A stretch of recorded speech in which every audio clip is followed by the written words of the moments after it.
Mama chicken biryani എന്തൊക്കെയാണ് വേണ്ടേ? അതിലേക്ക് 3 സവാള, 3 തക്കാളി, 10 പച്ചമുളക്, ഇഞ്ചി, വെളുത്തുള്ളി, പിന്നെ 3 ഇലകളും വേണം. ഇതിലേക്ക് 1 കിലോ ചിക്കനാണ് എടുത്തിരിക്കുന്നത്. അപ്പോൾ പാന് ചൂടായിട്ടുണ്ടെങ്കിൽ അതിലേക്ക് കുറച്ച് നെയ്യ് ഒഴിക്കുക, അതിലേക്ക് കുറച്ച് ഓയിൽ ഒഴിക്കുക, അരിഞ്ഞു വെച്ചിരിക്കുന്ന സവാള ഇതിലിട്ടിട്ട് മൂപ്പിക്കാം. അപ്പോൾ മൂത്ത് വരാൻ വേണ്ടിയിട്ട് ഉപ്പും കൂടി ചേർക്കാം. എന്നിട്ട് ഇത് നന്നായിട്ടൊന്ന് വഴറ്റാം. അതിനുശേഷം നമുക്ക് അരച്ച് വെച്ചിരിക്കുന്ന പച്ചമുളക്, ഇഞ്ചി, വെളുത്തുള്ളി ഇതൊക്കെ ആയിട്ടുള്ള മിക്സ് ചെയ്തിട്ട് ഒന്നും കൂടി വഴറ്റിയെടുക്കാം. അതിലേക്ക് പൊടികളായിട്ടുള്ള 1 ടേബിൾ സ്പൂൺ മല്ലിപ്പൊടി, 1 ടീസ്പൂൺ മഞ്ഞൾപ്പൊടി, 2 ടീസ്പൂൺ ഗരം മസാല കൂടെ ആയിട്ട് നന്നായിട്ട് വഴറ്റാം. അതിലേക്ക് നമുക്ക് എന്ത് ചെയ്യാം, തക്കാളിയും കൂടി ഇട്ടിട്ട് ഒന്നുകൂടി വഴറ്റിയെടുക്കാം. അപ്പം ഈ കൂട്ട് റെഡിയായി. ഇതിലേക്ക് കുക്കറിലേക്ക് നമുക്ക് ഈ ഒരു കൂട്ട് നമുക്ക് ഇട്ടിട്ട് വേണം ബാക്കിയുള്ള ചേരുവകൾ എടുക്കേണ്ടത്. അപ്പം ഇതിലേക്ക് നമുക്ക് ഇലകളിൽ അരിഞ്ഞിടാം, തൈര് കുറച്ച് ഒഴിക്കാം, നാരങ്ങ നീര് ഇടും. അതിനുശേഷം നമുക്ക് ചിക്കൻ ഇതിലേക്ക് ആക്കിയിട്ട് നന്നായിട്ട് യോജിപ്പിക്കാം.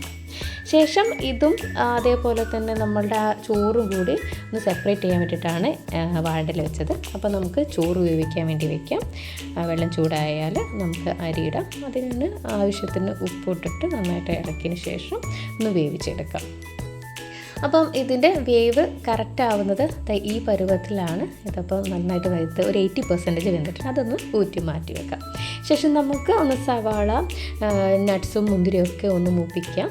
അതിനുണ്ട് ആദ്യം നമുക്ക് നട്ട്സും മുന്തിരിയും കൂടി മൂപ്പിച്ചിട്ട് മാറ്റി വെക്കാം.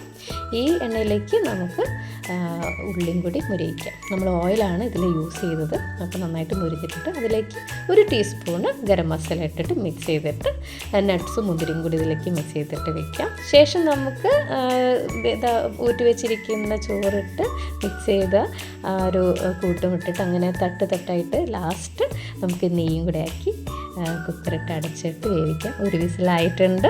അപ്പം നമ്മളുടെ ചിക്കൻ ബിരിയാണി റെഡി ആയിട്ടുണ്ട്. ഇനി നമുക്ക് വേറൊരു പാത്രത്തിലേക്ക് ഈ ഒരു ചോറെടുത്ത് മിക്സ് ചെയ്യാം. അപ്പം മിക്സ് ചെയ്യുമ്പോൾ എല്ലാ ഭാഗവും ഒരേപോലെ മിക്സ് ആവും. അപ്പോൾ ടേസ്റ്റ് ഒരുപോലെ ആയിരിക്കും. അപ്പം നമ്മളുടെ കലക്കൻ കോഴിക്കോടൻ ചിക്കൻ ബിരിയാണി ഇതേ റെഡി ആയിരിക്കുന്നു. അപ്പോൾ ഇതേപോലത്തെ ആയിട്ടുള്ള റെസിപ്പി ആയിട്ട് നമുക്ക് വീണ്ടും കാണാം. അതുവരെയ്ക്കും ബൈ, ടേക്ക് കെയർ.